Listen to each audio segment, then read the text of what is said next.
All right. What's up, nerds? It's your boy, the OG GM, coming to you live from a small island off the coast of Costa Rica, affectionately referred to as Site B. It is the first day of June 2023 in the year of our Lord Maki Ito. I know it's hard to tell that it's summer because it's cloudy and dark and rainy, but it is, in fact, June 1st, the beginning of Pride Month. On Tuesday, we saw a live play featuring the crew of Critical Role play through a Legend of Zelda one-shot based upon the world of the most recent Legend of Zelda video game from Nintendo. I don't know what it's called. I mean, there's so many of them. I've lost track. It's just latest Zelda game. There's so many. Link in the Land of IKEA, just about the point. So, was this an official Nintendo improved role-playing game episode? Will we see an official Nintendo improved role-playing game in the world of Zelda by Critical Role? What system did they use? Who ran it? And most importantly, what, if anything, does this have to do with Wizards of the Coast, Hasbro, or Lego? So let's break that down, shall we? But first, support me, water. I will sell out. 1. Who was the DM? It was Matthew Mercer. Matthew Mercer ran the one-shot of the Critical Role playing the Zelda tabletop role-playing game. Why Matthew Mercer? I don't know if you know this, but he voices one of the characters in Legend of Zelda. He is the voice of Grandorf. I don't know who that is, but apparently he's a character in Legend of Zelda. So that's probably why he was DMing it. Okay, so question number 1, who is the DM? Question number 2, what system did they use? Did they use Dungeons and Dragons? No, they did not. Anybody who says they did is lying. They used a modified version of Powered by the Apocalypse. Powered by the Apocalypse is a 2d6 system, sort of generic. It's been around for a while. I've talked about it before several times. It was at one point in time my nominee for the game that could have been the next GURPS if they'd just done one more thing. You know, it was so close. But now, you know, there's so many D6 and 2d6 systems that are based upon it. It's kind of lost track of what the original Powered by the Apocalypse is. But they used Powered by the Apocalypse. It had 3 stats, a couple of substats. They used D6s. They used a D20 for initiative and a couple other things. There were some modified rules to make it feel more video gamey, but basically it did not use Dungeons and Dragons. It did not use D20. It had absolutely no connection from Wizards of the Coast. It had no connection with Hasbro. And even though there are Legend of Zelda and Nintendo themed Legos, this was not an officially sponsored by Lego. And the Lego Legend of Zelda and the Lego Pokemon and the Lego Mario have absolutely no connection to Dungeons and Dragons, even though there's also a Lego Dungeons and Dragons coming out. All right, so this is not an official D&D Wizards of the Coast Hasbro production, right? Okay, they used Powered by the Apocalypse. They did not use Candle Obscura. We'll explain that a little later. They did not use Illuminated Worlds because Illuminated Worlds is a dice pool system. Dice pool means you use several dice, and Powered by the Apocalypse uses 2d6. That's it. They use Powered by the Apocalypse. Why didn't they use Illuminated Worlds? Well, when was this thing filmed? Not sure. Don't know. Was it filmed on Tuesday? Was it filmed before Tuesday? Did they have Illuminated Worlds in the pocket? Why would they choose Powered by the Apocalypse over their own system? Because their system isn't out yet. And maybe they're working on something. And maybe Nintendo knew what Powered by the Apocalypse is. I mean, you know, just because it's not big here in the States, it might be big there. There's probably a lot of reasons they use Powered by the Apocalypse and not their own system. Most likely because their own system wasn't ready yet. And they're focusing on Candle Obscura. Though this would have been a great way to advertise your system, Mercer, had you used Illuminated Worlds for Legend of Zelda. But you used Powered by the Apocalypse. We'll never know the real reason why. So, this was not the Illuminated World system. This was not Candle Obscura. This was Powered by the Apocalypse. Is this an official sponsored role-playing game? Is it sponsored by Nintendo? Did Nintendo have any say in this whatsoever? Absolutely. They worked hand in hand with Nintendo to create this product. There is a custom Zelda tabletop role-playing game approved by Nintendo. It's about 20 pages. Will we ever see it in print? At this point in time, who knows? Maybe. I mean, there's a lot of unofficial Zelda role-playing games, hundreds of them. And there's a lot of unofficial role-playing games that try and capture the same feel of Zelda, but there has never been an official Legend of Zelda tabletop role-playing game that I know of.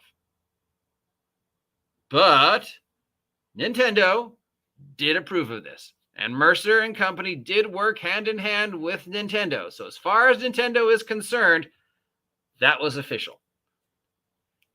And that is currently the system that the Nintendo Zelda world would exist. So if Critical Role were to do an official Legend of Zelda role-playing game, would they then use Powered by the Apocalypse, or would they use Illuminated Worlds and have Illuminated Worlds be the core rules for the Legend of Zelda officially sponsored role-playing game? Who knows? Who knows? When asked about the fate of the potential release of a officially sponsored by Nintendo Legend of Zelda role-playing game, Critical Role's response was, let's see, according to comicbooknews.com, which is always a reliable source of news. They made it. It was official. They talked about it. Will we ever see it in production? Wait and see. Wait and see. Right now, it is locked in a vault, according to this interview. And then when asked questions about it, Mercer responded, wait and see, which is also what he said at the beginning of 2023 when asked if they were going to be making their own role-playing game post-OGL. And Mercer and Marissa's response was, wow, that would be really cool. Wait and see. Let's see what Gizmodo has to say. Always another reliable source of all news. Again, the only thing that they get back is wait and see. We are waiting a response from Nintendo. So just to clarify, this is official. Will we ever see it in print? Don't know. Why would they use Powered by the Apocalypse over their own system? Don't know. I would use my own system. In fact, I'm surprised they didn't use their own system when they ran it. But I guess they didn't feel their own system was ready yet, and they were focusing on Candle Obscura. And they will maybe do an official Illuminated Worlds Legend of Zelda crossover later. But this is official. Finally, what does this have to do with Candle Obscura and Illuminated Worlds? Absolutely nothing, because they use Powered by the Apocalypse. So, yes, this is an official Nintendo-approved, Nintendo-sponsored tabletop role-playing game using Powered by the Apocalypse set in the world of Zelda current, inspired by the most recent Legend of Zelda video game, which is called Link's Adventures in the Old Age Home, because the guy's like 90 now. Do you want some more pudding, Zelda? Yes, of course, Link, thank you, but the pudding isn't in this castle. This is the wrong castle. The pudding is in the castle over there. Oh, God damn it, woman, why does this keep happening? That castle's really far away. Yeah, I don't know. Link Adventures in the Retirement Home. At this point, perhaps I should once again clarify what's going on with Illuminated Worlds. So, who wrote Illuminated Worlds? What is it?